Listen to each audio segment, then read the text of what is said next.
Hello and welcome back to my channel. Today we're making some air-dried vegan cheddar cheese. So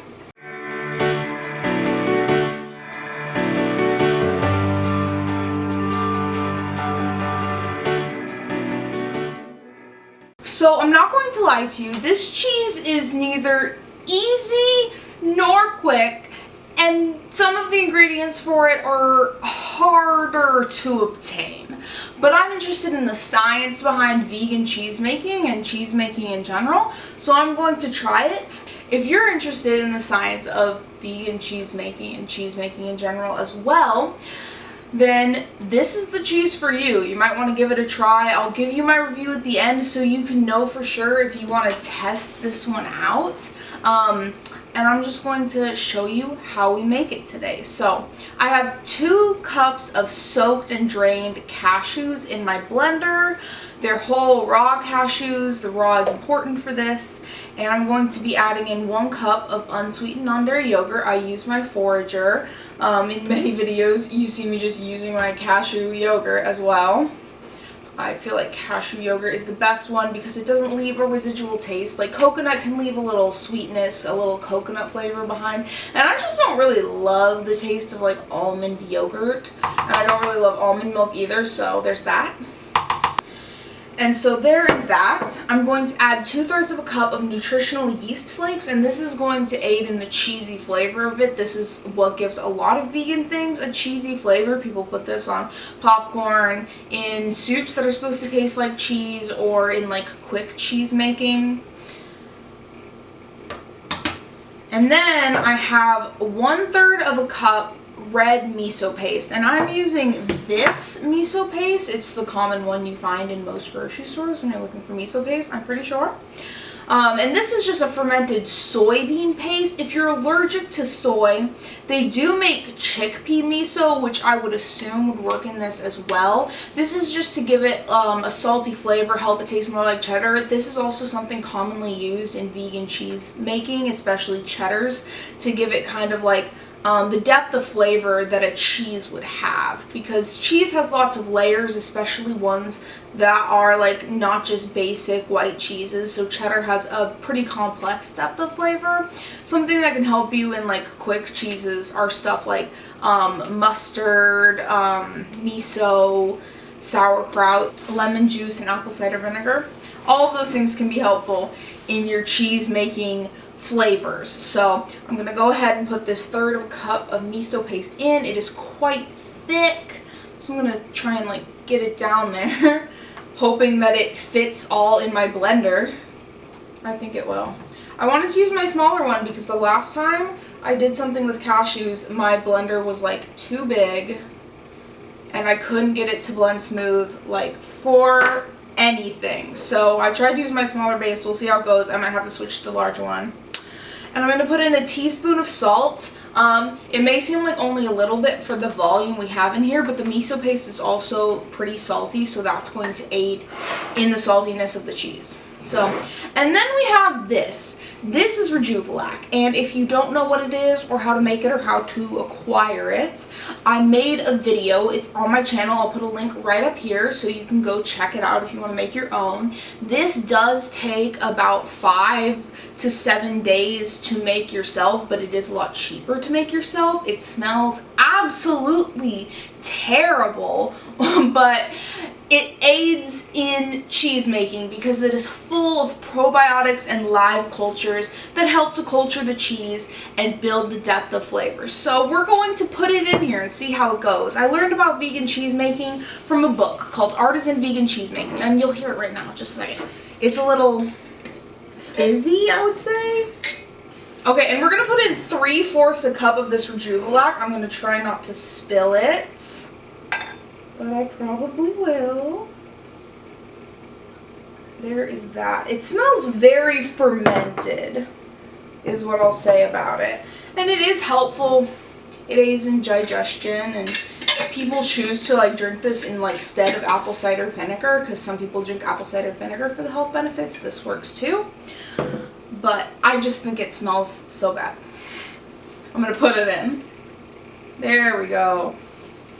And this has quite a lot of liquid ingredients, so I have high hopes of our cashews blending. I probably should have put like this liquid in first though, so it was down there, but we're going to jam it down a little, maybe help. Ah, there we go. Little pocket for the liquid to drain. Perfect. Amazing. So I'm going to blend this up, and it's probably going to take a while. I'm going to blend it up and try and get it as smooth as possible. Looks like it all fit in my blender, so woo, lucky day. Just put the lid on. One eternity later. Okay, first impressions after blending for about 3 minutes. I wanted to get it as smooth as possible. It does look pretty smooth on the top. It smells pretty decent, despite the rejuvelac being in there. And as I'm like just mixing my spatula through, it seems pretty smooth. As far as the color is concerned, I'm not sure I'm 100% a fan. I might casually grab my turmeric and add some, try and get it to more of a yellow color instead of like this brown color.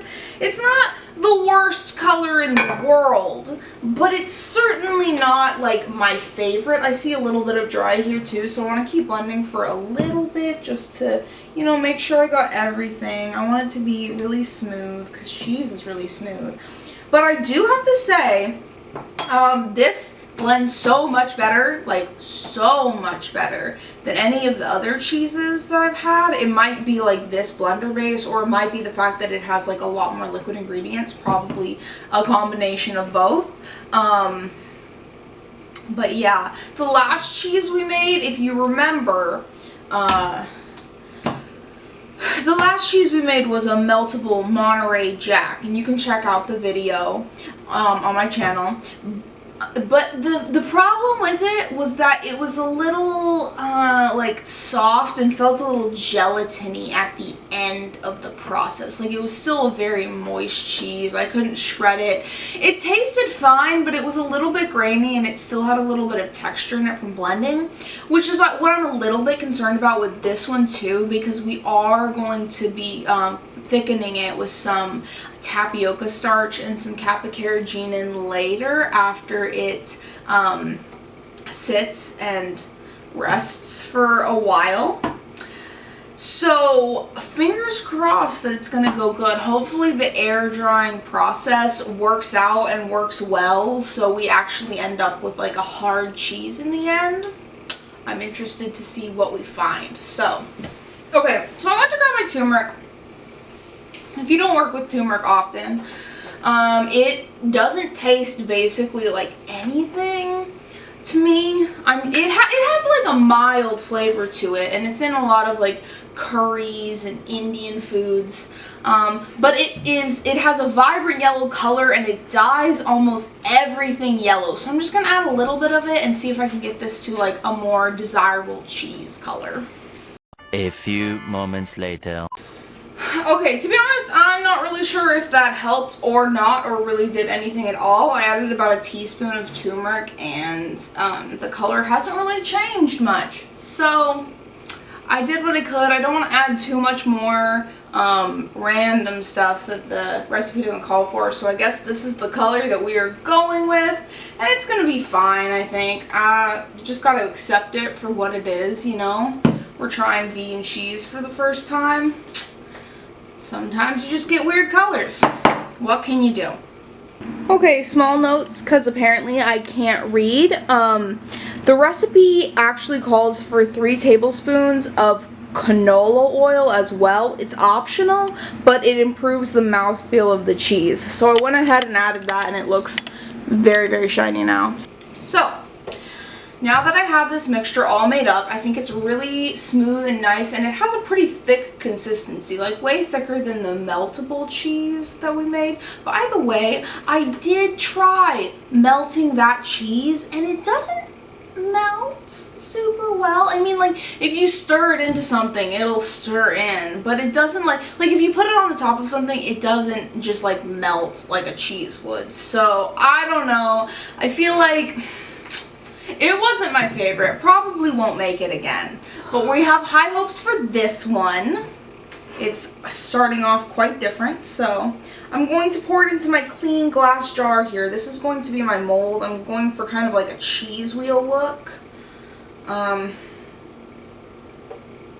This is a lot of cheese mixture, you know what I'm saying? Okay, so this is my cheese sauce. It's going in this glass container so it won't get any like plastic flavors from a plastic mold or anything, because I wouldn't want that. It's basically a sauce at this point, and we're going to leave it on the counter for anywhere between 34 to 48 hours to culture, and that'll develop like the sharpness that a cheese would have. And that rejuvelac that has the live probiotics and cultures is what's going to help this culture more and further. So it's going to be a nice sharp cheddar when we're done, hopefully. If you leave it on the counter, let it sit for 34 hours or even 24, you'll probably end up with like a more mild cheddar flavor, I'm assuming. I haven't made this cheese before, but the longer it sits, the sharper it will get. So I will be back with you so we can add in our tapioca starch and our kappa Carrageenan and thicken this cheese. And then we're going to air dry it. So it's probably going to take about 5-6 more days to fully make this cheese, because the air drying takes at least 4 days. I read in the book that the longest she ever air dried a cheese was like for 4 months. We're not going to be doing that with this one. Maybe like a piece of it we can leave for a little bit longer, see how it goes. But I'm a little concerned about molding because I live in a very humid climate. It's not just like dry everywhere, and you're supposed to leave this once it's all done and molded and everything, you're supposed to leave it in like a cool, dry place so it can, you know, dry out. But I don't really have like a cellar or like a basement or anything that's going to work out because it's like humid kind of like everywhere. I'm gonna try my best. So you do salt the top, and that's supposed to help prevent molding. If you live in a humid climate, you're in my boat. We'll see how it goes together to let you know if you want to do it or not. So we're just gonna try our best and see how this cheese goes. We're gonna put a lid on this and set it on my counter, and I will be back with you in 24 to 48 hours. Later. Today is the day. We are going to thicken our cheese, and it's going to start its air drying process. So this is my cheddar cheese. It has been in here for about 48 hours. I kind of forgot that the cheese puffs up and like gains air as it's culturing, so my lid is kind of coming off right now. So it means I'm probably going to have to separate this into like 2 containers, and we'll have like a bigger wheel and a smaller wheel after the air dry, which is fine by me. Hopefully I like this cheese, fingers crossed. I'm just gonna open it. It looks like that, very bubbly on the top. Smells fine. I don't know, it doesn't really smell like a lot. It smells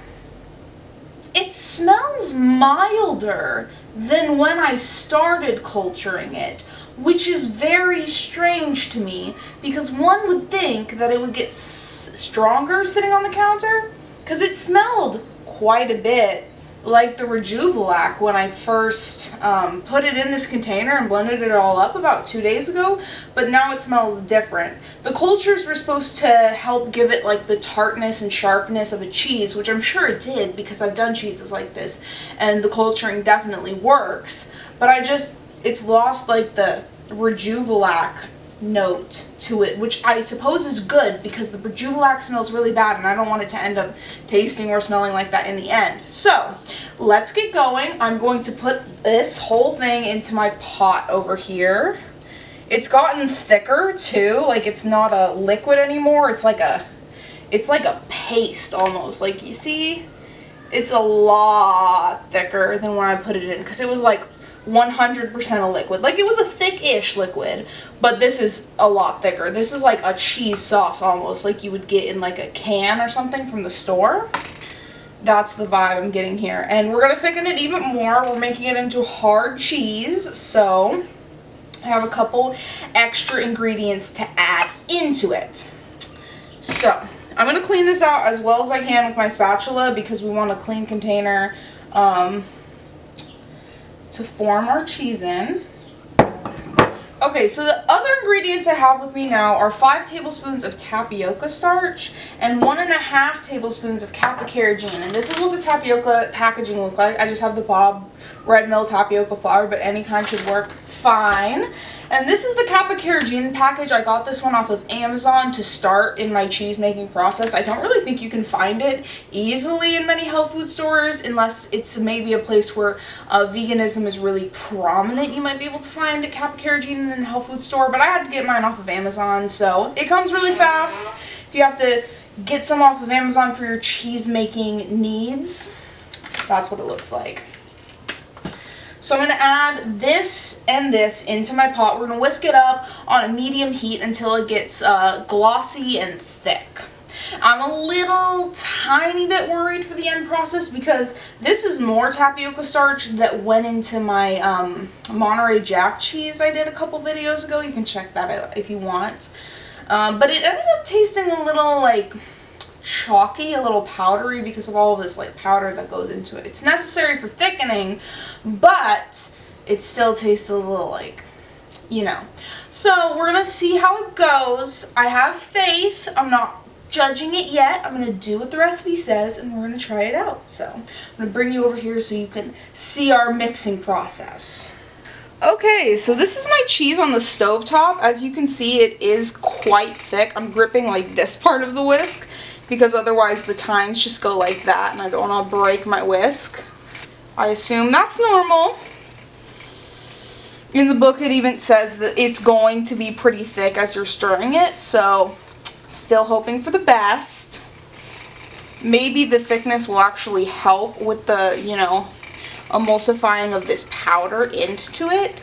We're just trying to get it to be glossy and thicker than this, so make sure you don't have any like pockets of white because I can see some like little powder pockets here. So I'm going to whisk it really good. Try and get all of these lumps out.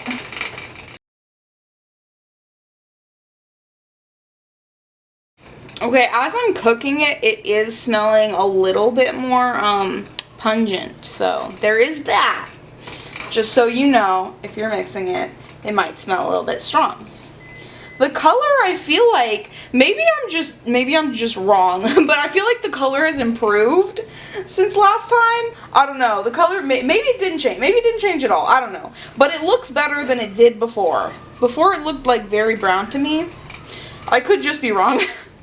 Okay, it feels like it's getting looser as it cooks, which makes sense because heat tends to make things more liquid. But I do remember from my previous cheese that it starts to like seize up and get really thick and almost unstirrable. And then you have to mold it really, really quickly. Otherwise, it won't end up with like a flat top to it because you won't be able to smooth it out anymore. So hopefully we get it in the mold before that so it looks nice. Okay, I'm not trying to say anything like just yet, but maybe you can't see this on camera. It looks a little grainy in there. So, a little concerned. I don't know. It doesn't look bad. Like, it's not lumpy. It just looks a little grainy. I don't know how else to describe it. A few moments later. Okay, so I've had it cooking for about 7 minutes now, and it's getting very hard to stir, and it's very glossy on the top, if you can see. So I'm going to say that that is good, because it said anywhere from 5 to 10 minutes. So I'm gonna mold it. Okay, so that is what it looks like molded. I tried to smooth it as much as possible on the top. It did all fit into this one container, so I'm just gonna have a really big wheel of cheese.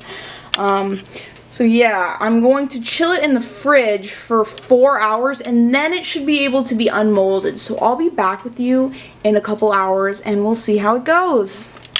Later. So, it has been 4 hours and my cheese wheel has been in the fridge, chilling out, maxing and relaxing. It should be ready to unpot right now. I don't think unpot's the word. But we're going to take it out of its container. We're going to free it. It looks a little juicy. It feels a little not stable. But that's fine, because we did exactly what the recipe says. And if it doesn't work, I blame the recipe. I'm going to do what it said. I have to salt the outside of it so it doesn't grow mold and it helps it dry out. And I have this little grate. This is like a small one. You're supposed to put it on something where you can have it upright so air can circulate around it. And it's going to air dry anywhere from 4 to 7 days. I'm a little worried because in my humid climate in the summer, cool, dry places are hard to come by. So we're hoping for the best. I'm going to do exactly what the recipe says. I'm going to salt the outside, I'm going to prop it, leave it in the air, and we're going to see how it goes. It said that the top can crack maybe. All I'm really hoping for right now is that it just doesn't like fall apart when I dump it over. I'm a little concerned. And I definitely don't think I'm going to be able to pick it up once I take it out of its container. So I'm going to salt the bottom now. I'm just going to sprinkle that. Even now, it doesn't feel fully like... It's still moving, which is so concerning. But, nevertheless, the time has come. I'm going to just run my knife around the edge, and that's supposed to help it come out. It's so liquidy. It's so moist. This seems problematic. But I did exactly what the recipe says. So here goes. I'm gonna do this. See if my cheese comes out. I don't know if it's gonna. Come on, be free. Be free of your earthly bondage. I don't think it's coming out, you guys. It's stuck in there. Oh, maybe it's coming. Perhaps. Sir? It's coming off of one side. It's stuck on the bottom. Oh, I feel like this is going to be a deformed wheel. I'm upset. Oh no! It is a deformed wheel. Would you look at that? Amazing. They ask you how you are, you just have to say that you're fine when you're not really fine, but you just can't get into it because they would never understand. Wow. Ain't that a beauty? Okay, so I have my deformed wheel. I don't really know what to do now because it didn't come out as like a solid thing. I'm very concerned. I don't think I'm supposed to, I don't know. I don't know, guys. I don't know, guys. I don't know. I don't know what I'm doing. This is so concerning. It's like a spread. I don't think this is going to dry. I don't think it's going to dry.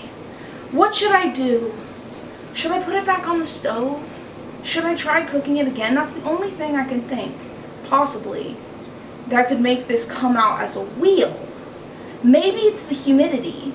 Maybe it's the humidity that added extra moisture into this, so it didn't come out well. I'm at a loss as what to do, so let's sit together in existential crisis with our sharp, pointy object and contemplate the meaning of life. Later. Okay, so in my existential crisis, I have decided what I'm going to do. I feel like I need to let this rest longer, but also I think maybe that the moisture in the air, because of the moist climate, is making this more liquidy than it should be. So I'm going to empty this out completely, clean it, line it with some plastic wrap, and then I'm going to put it back in, stick it in the fridge overnight, and we'll try and unmold it again in the morning. And we're going to see how that goes because I still believe in this cheese. I checked my book, made sure I did everything right, and all of the ingredients are correct. The heating temperatures, the length, all correct. All the things that happened were supposed to happen. So those are my only two reasons of like why it's literally a blob and not, you know, a actual thing. So that's what I'm going to do. Clean this, wrap it in plastic, mold it, and I'll be back with you tomorrow morning. Hello, it is the next day, and we're going to try and take this cheese out of its mold. Once again, it's been in my refrigerator overnight, and I have the plastic wrap. It's not going to be as pretty as it would have been beforehand, but you know, you got to do what you got to do. So, So this is what it looks like. It doesn't look like much change, to be honest, but I'm still going to try and flip it out. It doesn't, I'm just going to touch the top. It doesn't seem like it's hardened either, but hopefully we can get it out at least in like a semi-decent shape, so maybe it'll dry.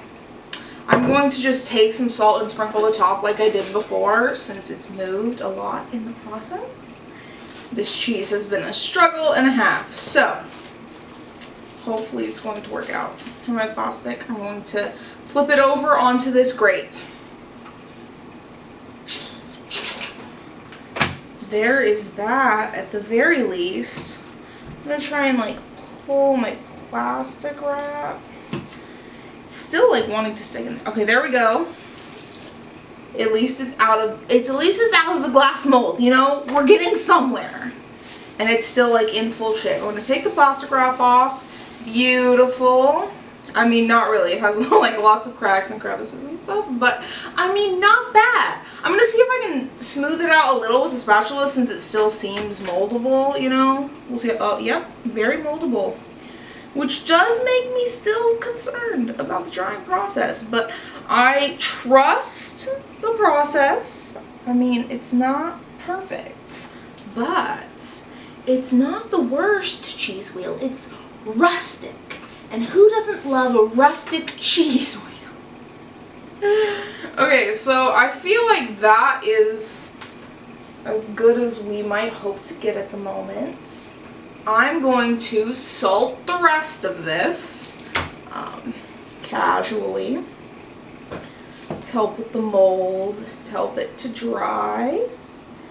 I'm just going to like sprinkle that over. It says to rub it in, rub it on.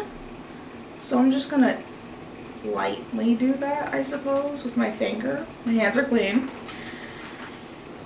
The sides are a little harder. It's just, yeah, pat it on there. Okay.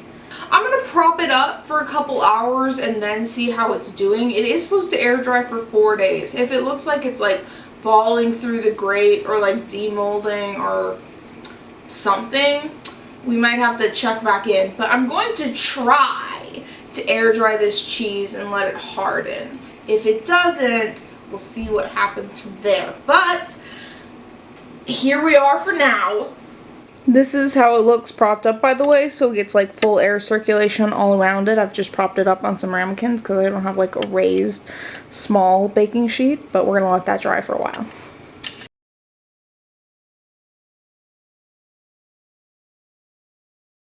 Alright, so it has been 4 days of this cheese resting, air drying. It's been sitting on my counter 4 days straight. And you may notice that it is a lot darker on the outside than it was previously. And the bottom is kind of funny to me because it looks like that since it was so soft going on that it like fell through. And now it's kind of like stuck on there.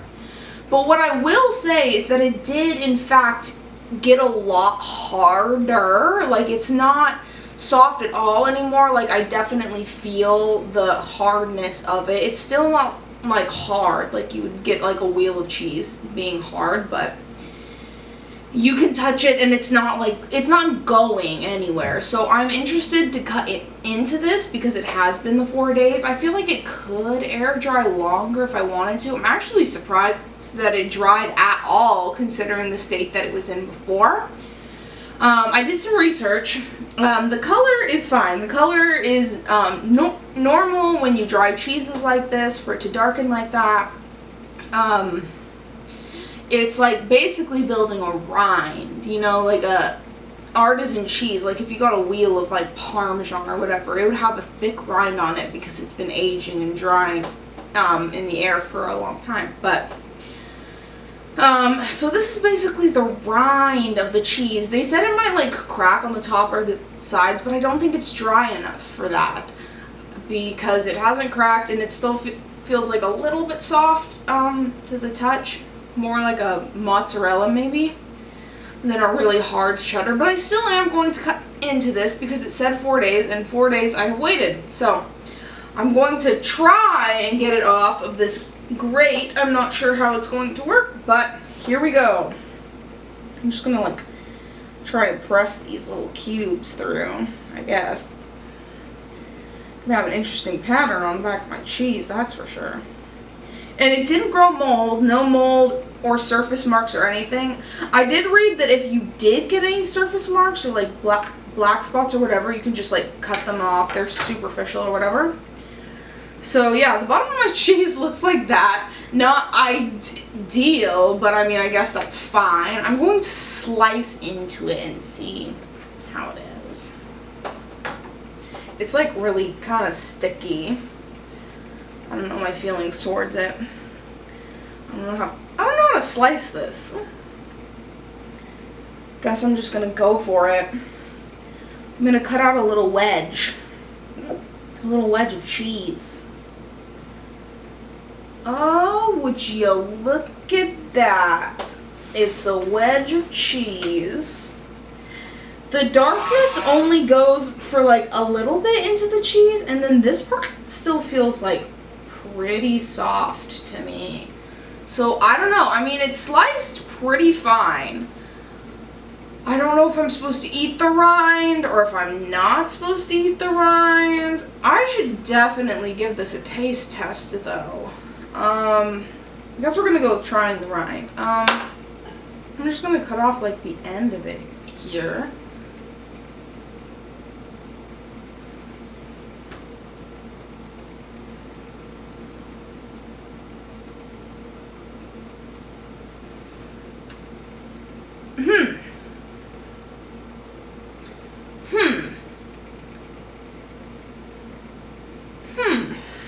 This, I don't know how I feel. I'm gonna try a part of the outside that was like harder, because what I tried was the end, which is still pretty soft. I might try this further, I don't know. I'm gonna try this like rind piece, I guess.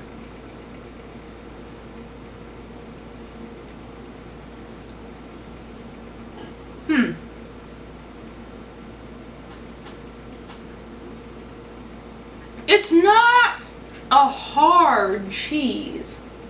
I don't know. My thoughts towards this. I like it. I think the time that it's aged has improved the flavor of it. Because I did taste test it when it was basically like a sauce before. And it was like really strong. And I mean, it still is strong. But I don't know. It has like a depth of flavor to it. I enjoy it. I don't know. My feelings towards this are complex because it doesn't, I don't know, it doesn't necessarily strike me as just like cheese, but it doesn't strike me as like not cheese either. Like, I don't know how I would feel if somebody handed this to me as like just a slice of cheese. Like, I don't know what I would think about it had I not known what it was. But knowing what it is, I do like it. I would give it, you know what, I'd actually give it like an 8 out of 10. I kind of like this a lot. Like, I would put this in sandwiches. I would put this on crackers. I don't know, man. Like, I want it to be drier. That's my thing.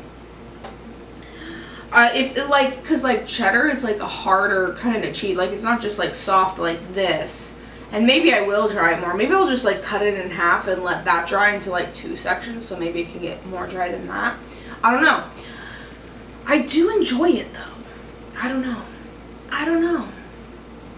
It doesn't have the consistency of the Monterey Jack, where it was like a little grainy, a little powdery. It doesn't have that. So that is 10 out of 10. It doesn't have any like texture to it that's unwanted.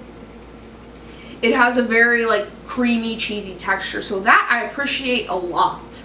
And I feel like that's what makes me like it as much as I do, because the flavor, good. I feel like you could change the flavor to whatever, like with this same process, and get lots of different kinds of cheeses. And I think this flavor is pretty good. The fact that it's not grainy, perfect, amazing. That's what I want for my cheese. I want it to feel creamy. I want it to feel delicious. And this is great. Like I said, 8 out of 10. This cheese deserves a try if you have, you know, a couple weeks to spare. from the process of like making the rejuvelac and like making the cheese and all of that, it does take a long time and it takes some specialty ingredients. But if you're willing to put in the time and the effort, I would say give this cheese a go, because I enjoy it, and it turned out like throughout like all of the places where I thought it wouldn't, even in like my humid environment, with it being like a, you know, really liquidy cheese like you saw it, it was rough for a while there, questionable, but it did churn out. And that's pretty impressive, gotta say. Just some afterthoughts on my cheese. I'm storing it in this giant Ziploc bag to use in future things. Some comments I received from people who have tried this cheese, who actually eat cheese. If I liked cheddar, I would probably like this cheese. It tastes like extremely sharp cheddar, and wow, this cheese is aggressive. So if you want some commentary from people who actually eat cheese, it does taste like cheddar, just like the most extremely sharp version in existence available to mankind. So there you go, there you have it. That is the thoughts on cheese and cheese making and this cheddar wheel. So I hope you try it, I hope you like it, or if you don't, hopefully somebody you know does, so you can just hand them a big wheel of vegan cheese. If you give this cheese a try, let me know in the comments down below. I want to see how you like it, what you think about it. Tell me what you think about me making this cheese, if you think leaving it on the counter for 4 days is absolutely disgusting and you would never do that. Let me know that too. Let me know other cheeses or things that you'd want to see in the future and me to test out. And if you liked this video, give it a thumbs up down below and subscribe for more content like this. And I love you guys so much.